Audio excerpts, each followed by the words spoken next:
Bien, muchas gracias por acompañarnos en esta oportunidad en la cual se nos ha invitado a compartir experiencias que hemos tenido en relación a la investigación histórica y literatura.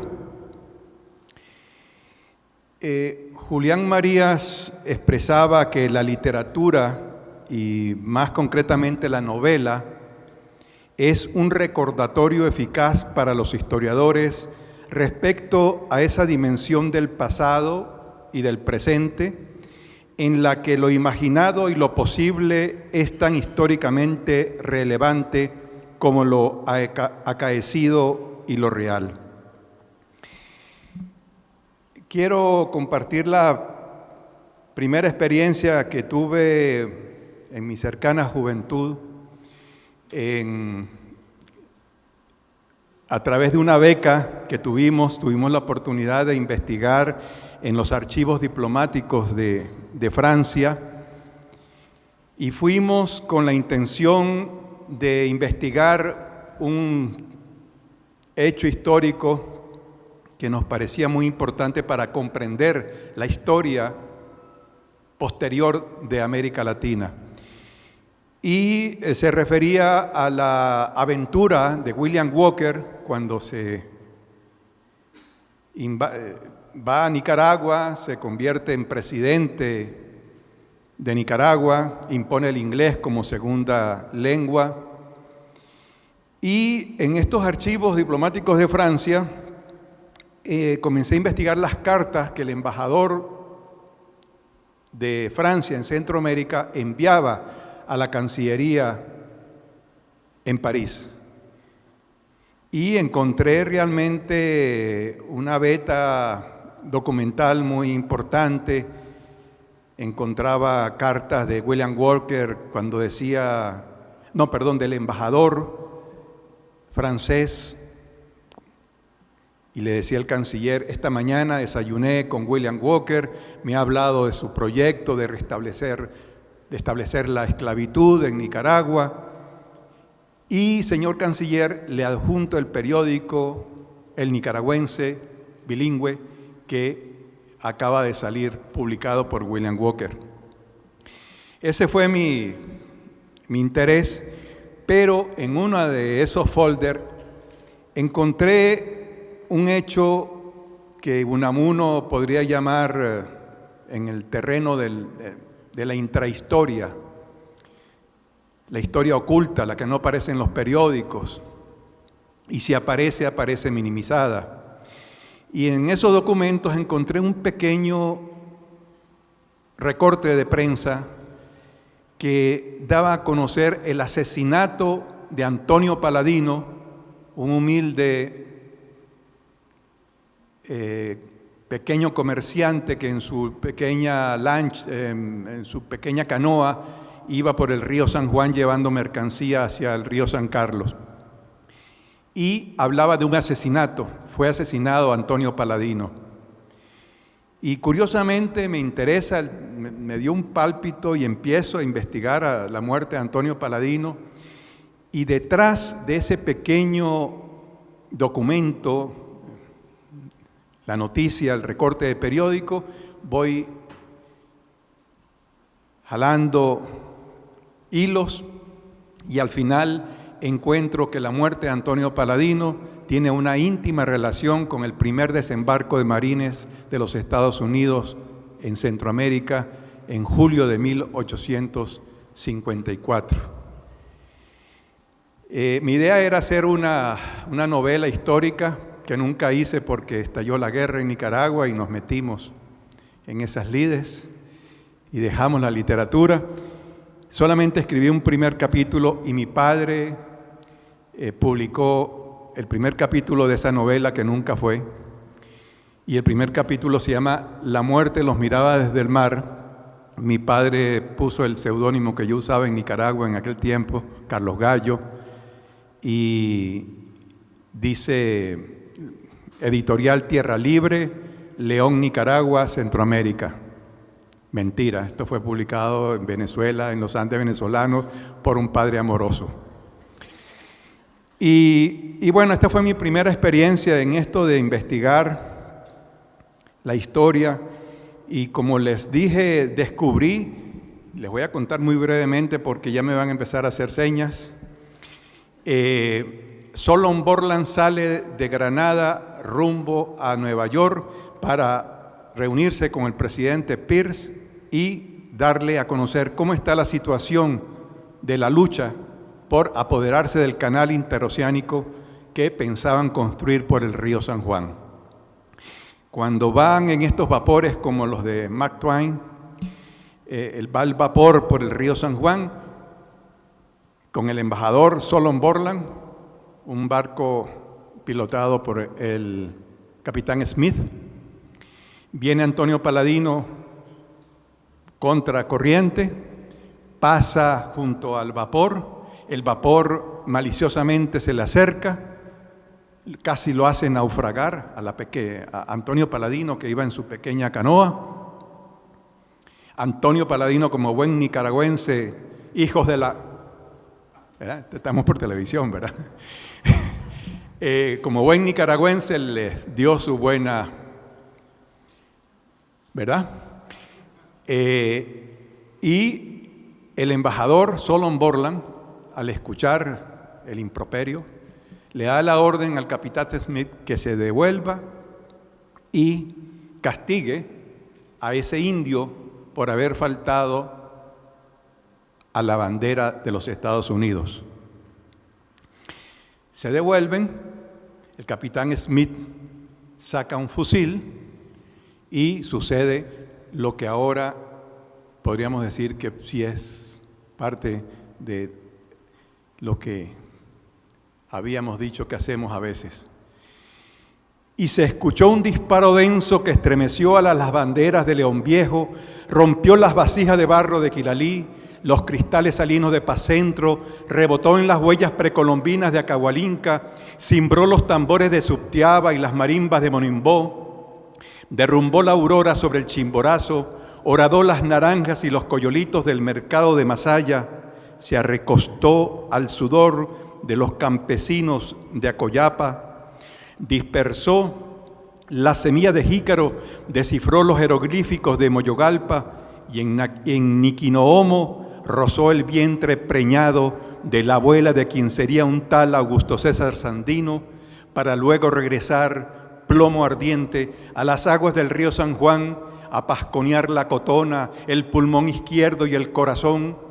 Antonio Paladino, quien apenas tuvo el instante para ver a un guardabarranco de alas abiertas suspendido en el aire y aquel pañuelo blanco de jaguares dormidos, que vino a decirle que el amor es más fuerte que esta muerte. Dio 2 pasos hacia adelante y cayó al río. Los asesinos escaparon.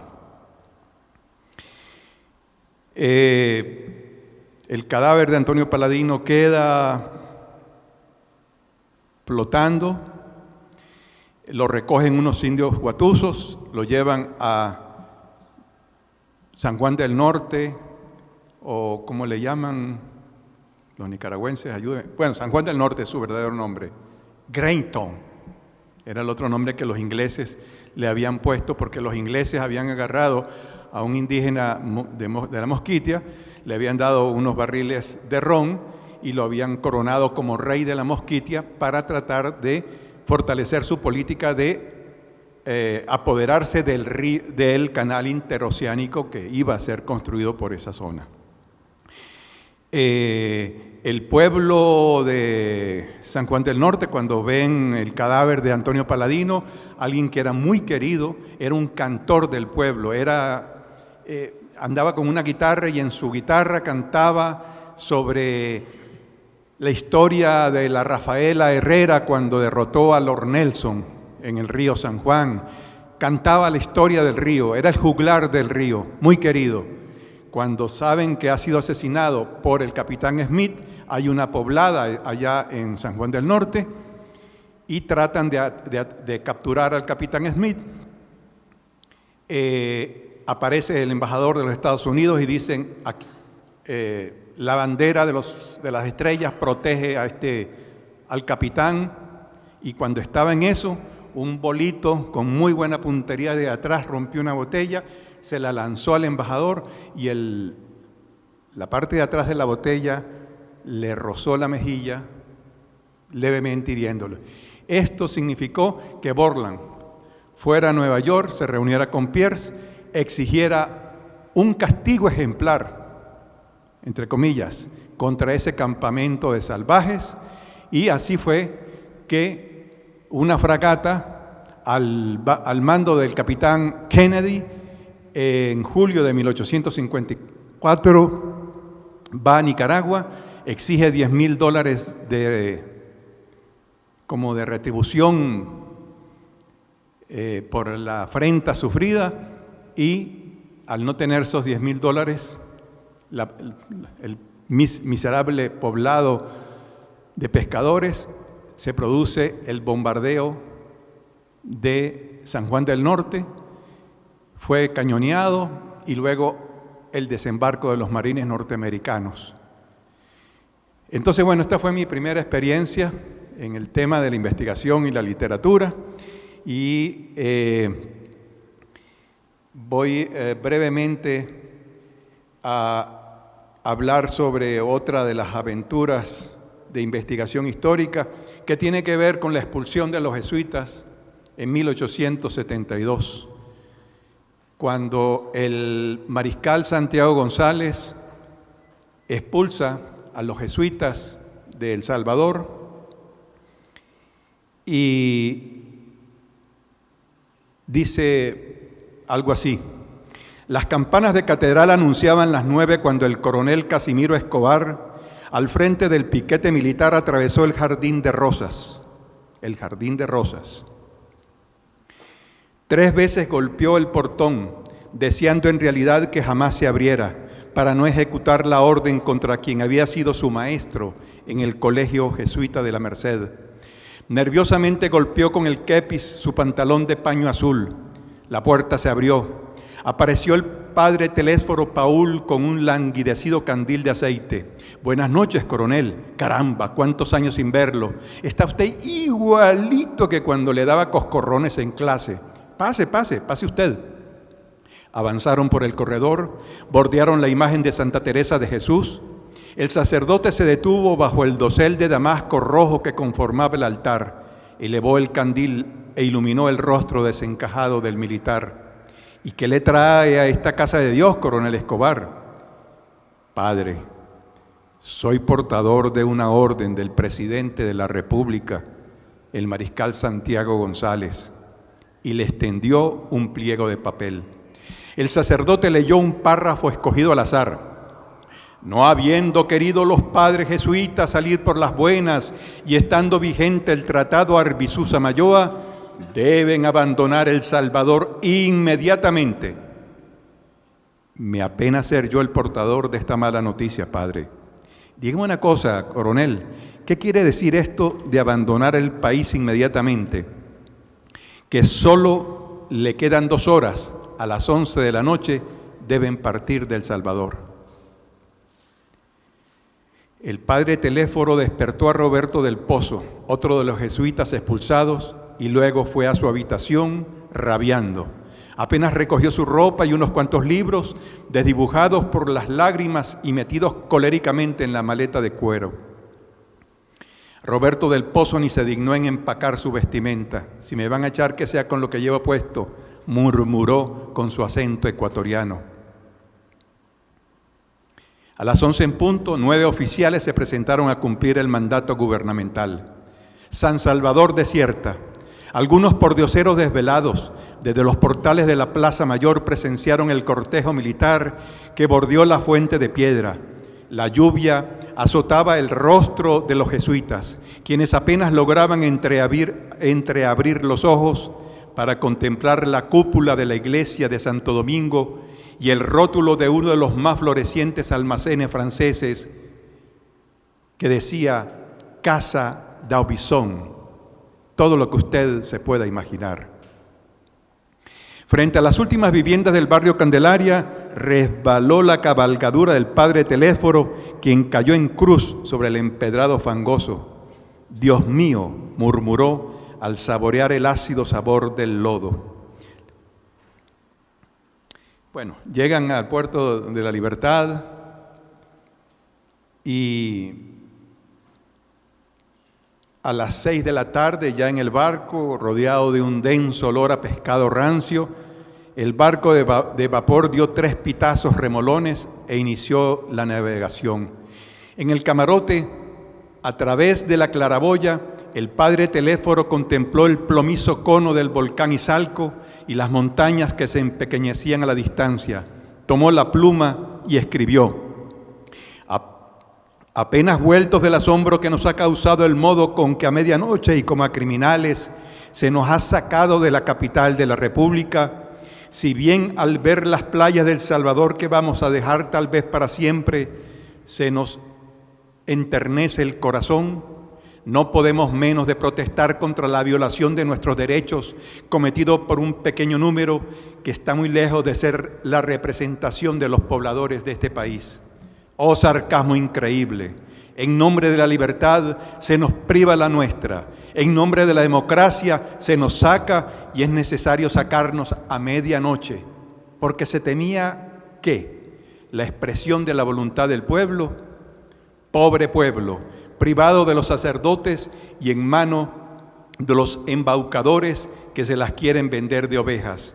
A bordo del vapor Salvador, 6 de junio de 1872, José Teléforo Paúl, S.J., Roberto del Pozo, S.J. Bueno, posteriormente a la ida a la expulsión de los jesuitas, van a comenzar a suceder cosas terribles en San Salvador. Todo esto es investigación histórica, periódicos.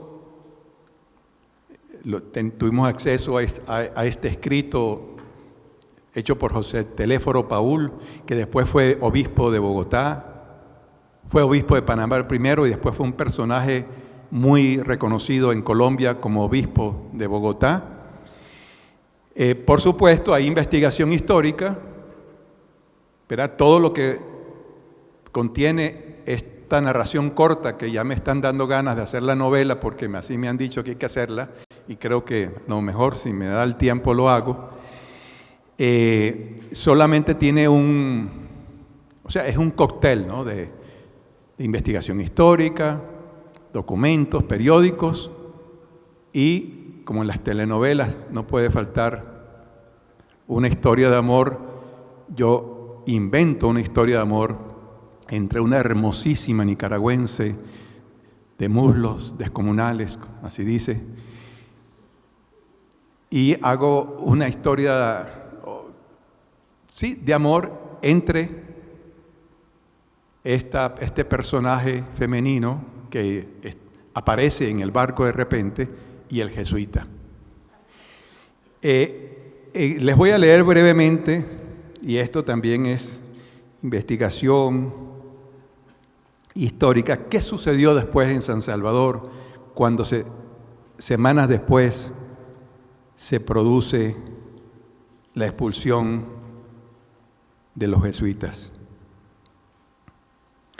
Semana más tarde, la noche del primer día de septiembre, por la puerta del Café y Billares, salía alebrestado el vicepresidente de la República, don Manuel Méndez. Recorrió un trecho de la segunda calle oriente de San Salvador, pasaba frente al zaguán de la sede episcopal cuando se escuchó el estampido de una bala disparada al corazón por una mano desconocida. El mandatario murió sin los santos óleos. Cuando llegó el cura, lanzaba el último resuello.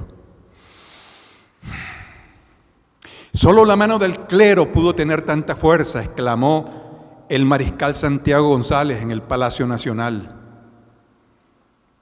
2 meses después, el ministro de Relaciones Exteriores, Gregorio Arbizú, murió de una extraña enfermedad. Como canciller, había firmado el tratado que sustentó la expulsión de los jesuitas. El presidente, consternado frente al cadáver de rostro angustiado, intuyó que el suceso era de una advertencia y solo el comienzo. 15 días después, la madrugada del 19 de marzo de 1873, el presidente se encontraba en el Palacio Nacional, en el comedor, frente a un sopón de mariscos, rodeado de botellas de vino, cónsules, generales y 2 cantantes de ópera.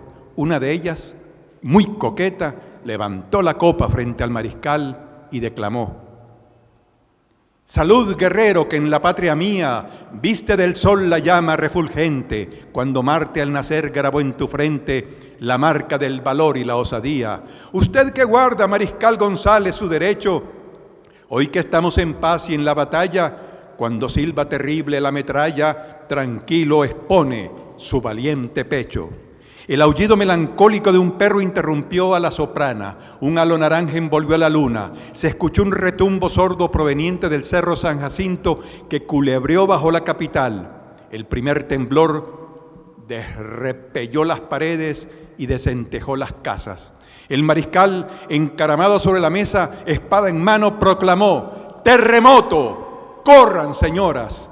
No saldré hasta que no quede nadie en palacio».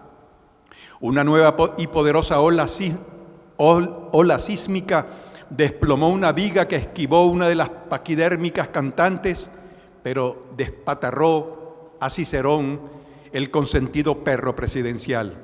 El temblequeo por doquier abrió zanjas de hasta 3 pies de ancho, por donde se despeñascaron lechones y chompipes tiernos. «Fin de mundo», gritó el mariscal de campo Santiago González y tropezó con las sillas derribadas. Abandonó la nave del poder, corrió antes que frisos y mampostería se desplomaran con estruendo de tosquedad sobre estatuas y lámparas de araña, despozolando cristalerías y ánforas de cebres, desgarrando gobelinos, despachurrando los gallos de pelea recién traídos de Guatemala y descuangirando cuanto lujo y elegancia hubo en el Palacio Nacional. La ciudad entera fue sacada de la cama. Alaridos, rezos e invocaciones levantaron un canto ininteligible y caótico. Ante cada réplica sísmica, las ancianas se postraban de rodillas para invocar piedad.